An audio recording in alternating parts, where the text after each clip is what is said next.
मित्र ने मुझसे पूछा कि आप आत्मा की बात कर रहे हैं, इसमें शरीर का क्या रोल है? आत्मस्मरण मतलब अपना आत्मा का स्मरण। तो क्या हमें शरीर के स्मरण में बिल्कुल नहीं जीना या शरीर के प्रति बिल्कुल जागरूक नहीं होना?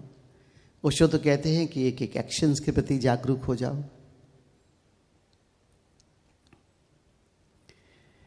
एक बात ठीक से समझनी होगी, आप हमेशा अवेयर या हमेशा जागरूक या हमेशा स्मरण में कैसे रह सकते हैं?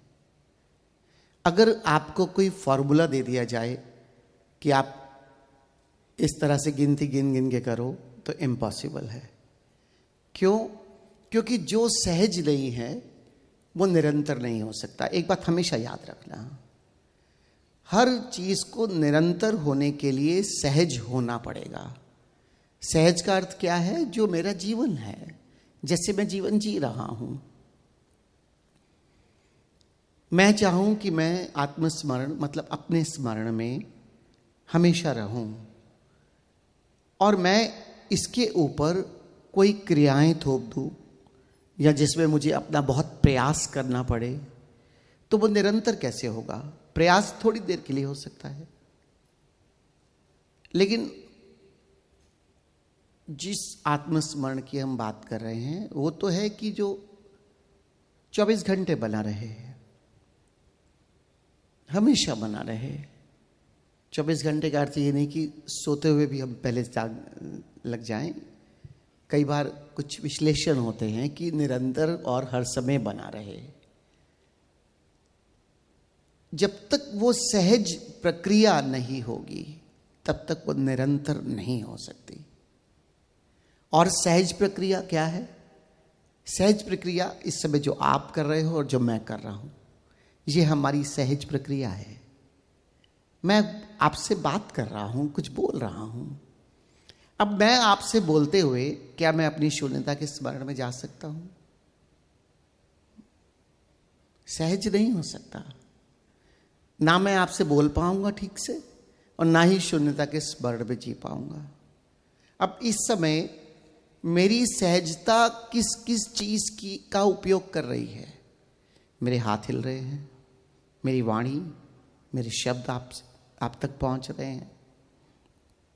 और ज्यादा से ज्यादा अगर मैं बीच बीच में अपना स्मरण करने भी लगूं तो थोड़ी देर के लिए, कुछ क्षणों के लिए जब मैं पॉज करता हूं, शायद मैं सांस को महसूस कर पाऊं। हाँ, मेरी फीलिंग्स से या मेरे अनुभवों से ये सब निकल रहा है, वो एक सहज प्रक्रिया है। लेकिन शून्यता के स्मरण में इस समय मेरा सहज नहीं होगा। आप मुझे सुन रहे हैं। अब आप अपने स्मरण में जा सकते हैं मुझसे थोड़े ज्यादा अपने भीतर, क्योंकि मैं बाहर आपसे रिलेट कर रहा हूं और आप पैसिव हैं। आप पैसिव हैं। इस समय आप अपने शरीर के स्मरण में भी हो सकते हैं, साथ साथ करके देख लीजिए। आप अपनी सांसों के स्मरण में भी हो सकते हैं और थोड़ा अगर आप कहें तो एक एसेंस की तरह अपने भीतर की शून्यता का स्मरण भी कर सकते हैं। क्यों? क्योंकि आपका भी बुद्धि मेरे शब्दों को ग्रहण कर रही है। आप भी बाहर से जुड़े हुए हैं, ज्यादा भीतर से नहीं। तो जितनी इन्वॉल्वमेंट मेरी बाहर की क्रियाओं में होगी उतना स्मरण मेरा बाहर के तलों का होगा। मुझे शरीर का उपयोग करना पड़ेगा और मुझे इस समय होश में रहने के लिए अपने शरीर के होश में होना होगा।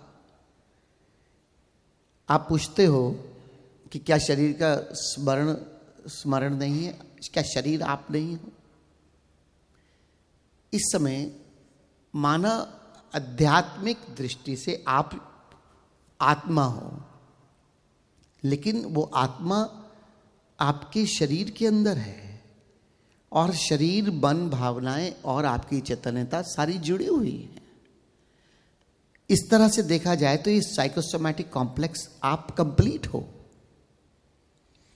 इस पल में रहने के लिए, इस पल में होशपूर्ण होने के लिए आप शरीर से लेकर आत्मा तक का प्रयोग कर सकते हो।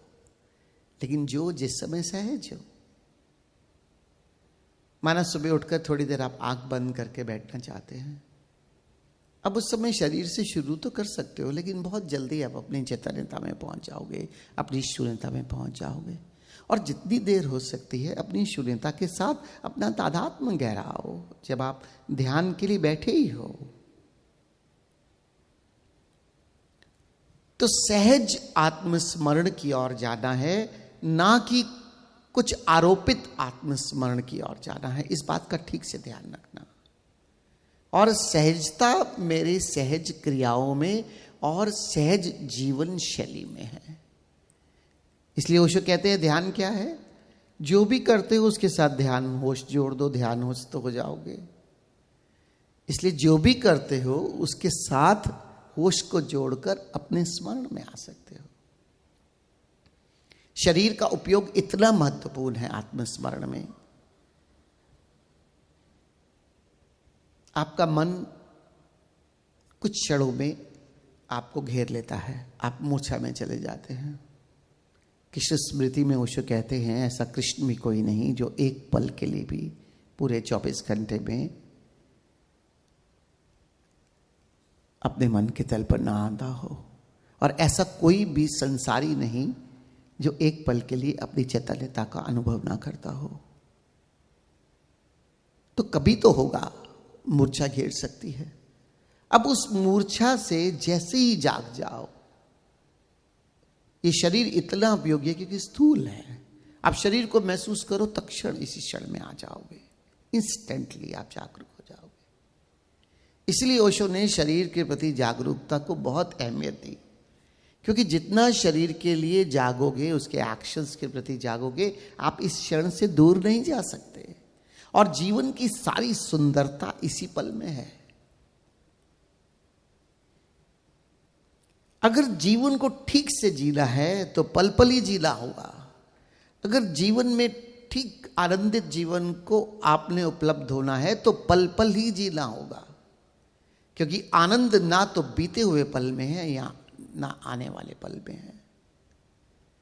इसलिए ओशो कहते हैं आनंद यही है, अभी है। यहां तक कि परमात्मा भी यही है, अभी है, क्योंकि परमात्मा भी आनंद स्वरूप है। तभी तो सच्चिदानंद कहते हैं।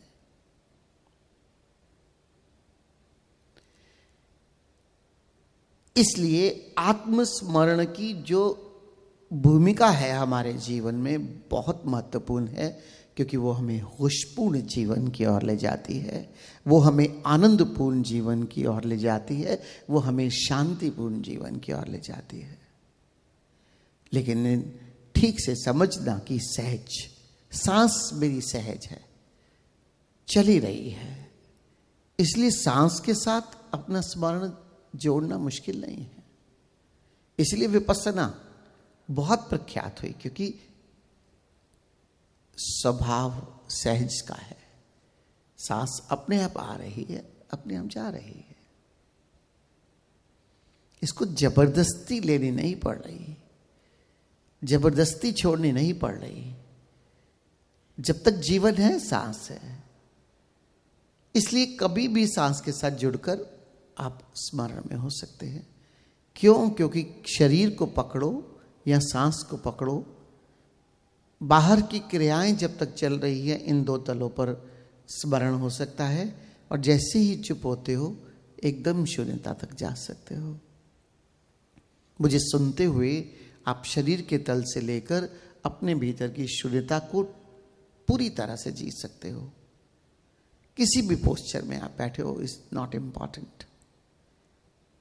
मुझे सुन भी रहे हो, समझ भी रहे होगे, लेकिन इसके साथ साथ आत्मस्मरण इसलिए हो सकता है। हाँ, मुझे बोलते हुए अपने शरीर, अपनी सांस या अपनी भावनाओं का बस यही स्मरण हो, ज्यादा सहज होगा। क्योंकि शून्यता मुझे अंदर ले जाएगी तो मैं शांत होना चाहूंगा, मैं आपसे बात नहीं करना चाहूंगा, लेकिन मुझे आपसे रिलेट करना है इस समय। और हम संसार में जो आसपास हमारे लोग हैं, हम हमारे प्रिय हैं, हमसे प्रेम करते हैं, हम उनसे प्रेम से जुड़े हैं, हमें उनसे रिलेट करना है। इसलिए ध्यान जीवन का विपरीत नहीं है, ध्यान जीवन के लिए सहायक है। लाइफ पॉजिटिव है ये मेडिटेशन, स्टेट ऑफ मेडिटेशन। ये हमें जीवन की किसी भी क्रिया से तोड़ती नहीं है, बल्कि ठीक से जीने के लिए सहायक है। हम जिन भी रिश्तों में बंधे हुए हैं, हम उन रिश्तों को बेहतर तरीके से जी सकते हैं, क्योंकि हम जहां हैं वहीं हैं। यही तो स्मरण है हमारा। कितनी भ्रांतियां लोगों ने ध्यान के साथ पैदा की कि शायद जीवन से विमुख कर देगा, शायद जीवन से दूर ले जाएगा। जीवन की सुंदरता को ठीक से, सौंदर्य को अनुभव करने के लिए ध्यान है। इसलिए आत्मस्मरण में जीना जीवन की एक ऐसी शैली है जो जीवन की गुणवत्ता को बढ़ाती है। होशपूर्ण जीवन शैली भी वही है, लेकिन जब हम आत्मस्मरण कहते हैं और गहरी बात है। होश केवल शरीर का हो सकता है, लेकिन जब हम स्मरण शब्द को लगाते हैं, जब स्मरण के का अर्थ सुरति से है, जो याद है, वहां भावनाएं भी है, आनंद भी है। ये तटस्थ होना नहीं है बिल्कुल भी। ये आनंदित जीवन शैली, भावपूर्ण जीवन शैली का एक प्रयास है। इसलिए इस भेद को भी ठीक से समझ लेना। खाली होश तटस्थ हो सकता है, खाली होशपूर्ण जीवन शैली जरूरी नहीं है कि आपकी आत्मा तक जाए, आपकी शून्यता तक जाए। आप पूरा दिन शरीर के प्रति भी होशपूर्ण रहकर अपना जीवन व्यतीत कर सकते हो। लेकिन जब आत्मस्मरण की बात आती है, तो आत्म मतलब स्वयं मैं, मेरा स्मरण, और मेरा मतलब मेरा स्वरूप का स्मरण, और मेरा स्वरूप मतलब मेरी शून्यता का स्मरण, मेरी आत्मा का स्मरण। माना अलग अलग तलों पर मैं बाहर अपने स्मरण से भरूंगा, लेकिन बीच बीच पे जैसे ही गैप मिलेंगे मैं अपनी शून्यता के स्मरण में आ जाऊंगा। इसलिए होश पूर्ण जीवन शैली और आत्मस्मरण पूर्ण जीवन शैली में थोड़ी क्वालिटी का भेद है।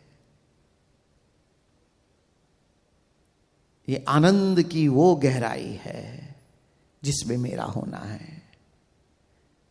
अपने भीतर अपनी आनंद की गहराई को सहजता से मैं उपलब्ध हो जाऊं, उड़ा हुआ नहीं।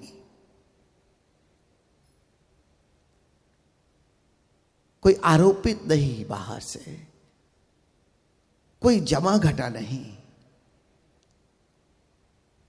कोई असहज प्रयास नहीं कि मैं चलने के तरीके को ही बदल दूं।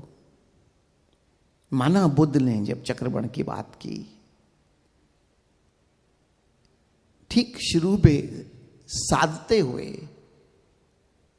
अपनी सांसों के साथ मिलाते हुए, एक क्रिया की तरह है। लेकिन जब जीवन शैली की बात करते हो तो कुछ भी करो, जो सहज हो रहा है वही निरंतर हो सकता है। इसलिए निरंतरता में सहजता अनिवार्य है। बिना सहजता के निरंतरता हो ही नहीं सकती, क्योंकि प्रयास सूक्ष्म तलों पर एक तनाव उत्पन्न करता ही करता है, और निष्प्रयास जीवन शैली ही आनंदपूर्ण जीवन शैली हो सकती है।